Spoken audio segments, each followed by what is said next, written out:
Coming up in the next segment, I'm going to break down the full view of what's happening with the body scanners and why this is such an important issue and why we're going to develop a boycott in the next few days and launch it. All the details are at prisonplanet.com and Infowars.com. And while I'm talking to Max and taking calls, let's put the images of what the scanners really show. The mainstream media is blurring these. This is your wife. This is your daughter. This is you. This is what they're going to be showing. This is of looks like a 25-year-old woman completely naked in the scanners. This is what they really show. We have other photos from the scanners at Infowars.com. Okay? Going back to Max Keiser. Max, let's take some calls quickly. Marvin in North Carolina, you're on the air. Go ahead. Alex Jones, you are the man. You know, I've been listening to your show probably about 3 or 4 months now, and it's confirmation of information that I got like 15 years ago. And I agree with Max. It's like Alex in Wonderland. Everything is coming true. Now, my question to you is your program on the radio here anywhere in North Carolina, particularly Greensboro, High Point, Winston-Salem area? I believe I'm only on one station in North Carolina. Well, we're on over 70 stations now. That sounds like a lot. It's really not. We're number one on the Internet. We're also on WWCR. But, no, the best place to get it for everybody is the free podcast. We deliver 1 hour after the show every day, all 4 hours free and high quality. Just go to the listen section of Infowars.com. You can always listen to Global Shortwave. WWCR carries all 4 hours live, and then re-airs at 9 p.m. Central to 1 a.m. Central on WWCR as well. Saturdays, they re-air 4 hours of the Friday show on XM Radio, and that's a test they've been doing for a year. They know it gets high ratings, but they're scared of it. Anything else, Marvin? Yeah, I have a female friend that is an Obama lover. In conjunction with the fact, I think she's actually suffering from Stockholm Syndrome. I learned about that in the military. And, you know, I've been told by some constituents of mine where if you're going to deal with it, you're going to have to help wake her up, or otherwise, you know, you're not doing your job. So any recommendations?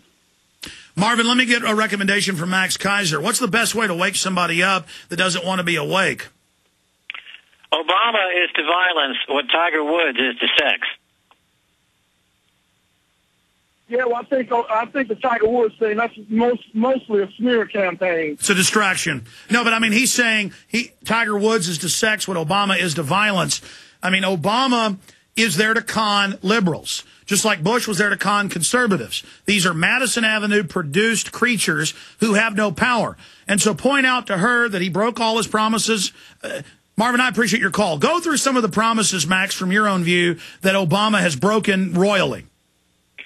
Well, it's just the repeal of a lot of the things that Bush did. I thought when he got into office, he was going to repeal a lot of those policies that Bush into place in terms of extraordinary rendition, torture, kidnapping. I thought he would repeal them. But not only has he not repealed them, but he's made them more onerous and more restrictive. So he's actually doing a lot worse. He's just taken the ball and run with it and made it a lot worse.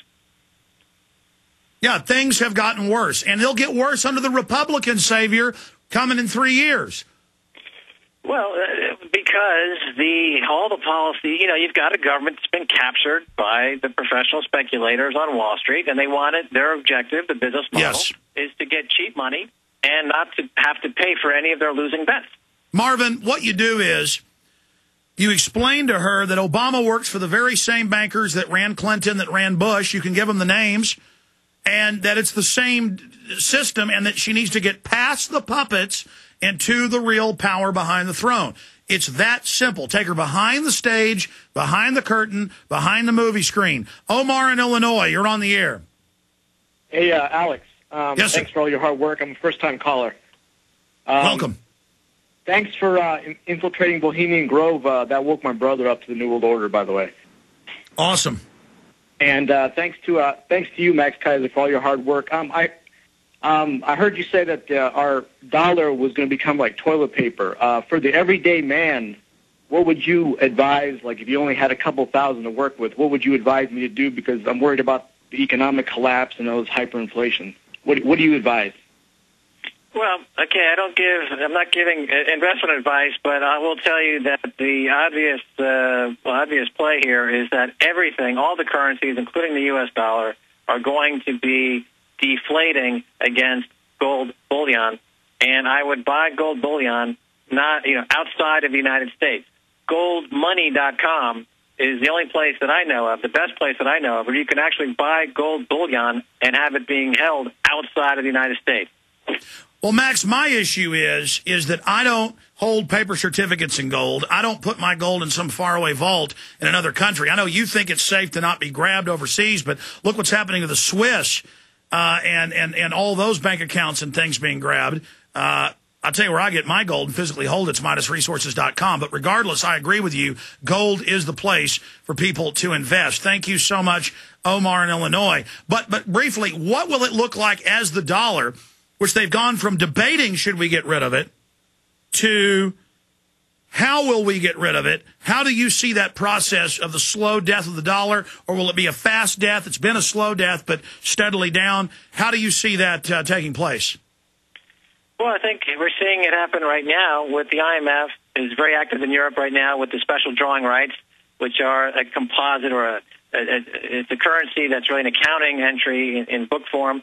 And they are getting ready to do a recalibration of the global currency grid, and everything will be exchanged into these special drawing rights at a ratio that will, quote-unquote, rebalance the global economy. At some point in 2010, this is going to become a big issue. You're going to say the global economy is completely unbalanced. The banks aren't lending no matter how much money we give them, and China keeps making all these profits and hoarding all of their dollars, so we need to get together and we need to rebalance the global economy, which means that all the major fiat currencies are going to be thrown into a special drawing right and then spilled back out at a ratio that will, quote-unquote, rebalance the economy. The biggest loser in that scenario is the U.S. dollar. By far, it's going to take a haircut of between 30 and 40%, similar to the haircut it took under FDR. It took a 40% haircut as a way to revalue the dollar, and I would anticipate something like that again and coming soon.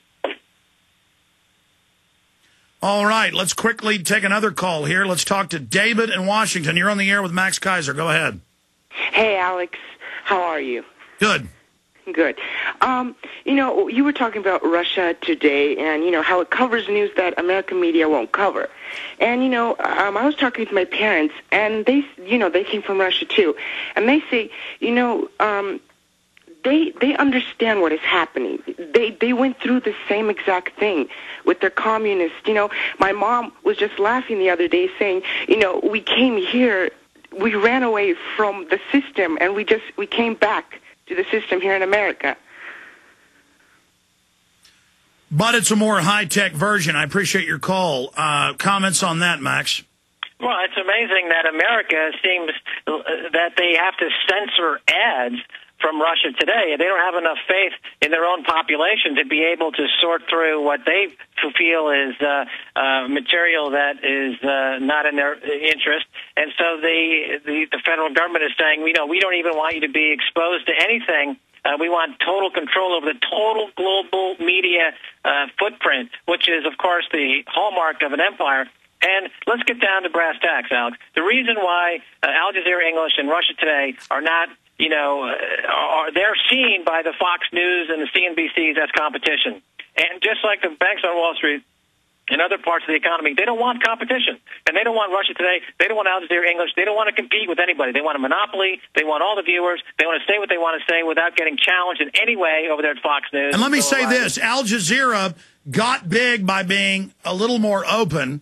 But once they got big, they've gotten as mainline as Fox News, in my opinion, now, and CNN. Russia Today is being super radical, exposing their own government, our government. I can't believe the stuff that's on there. It's as if I'm programming it or something. It's just amazing. And let's hope that once they get the giant market share, because they're smart, that they continue with what they've been doing. Because I remember Bill O'Reilly, 10 years ago, he was having Tony Brown on, of Tony Brown's Journal, talking about the Illuminati and the New World Order. So he built his audience. I mean, did you see O'Reilly 10, 12 years ago? It was like anti-New World Order. He built that giant audience giving people what they want, the truth, and then, but he only did it for 2 years and then flip-flopped and then just gets worse and worse. And now he says you're a dirty communist if you don't want more taxes. I mean, you know, it's sick.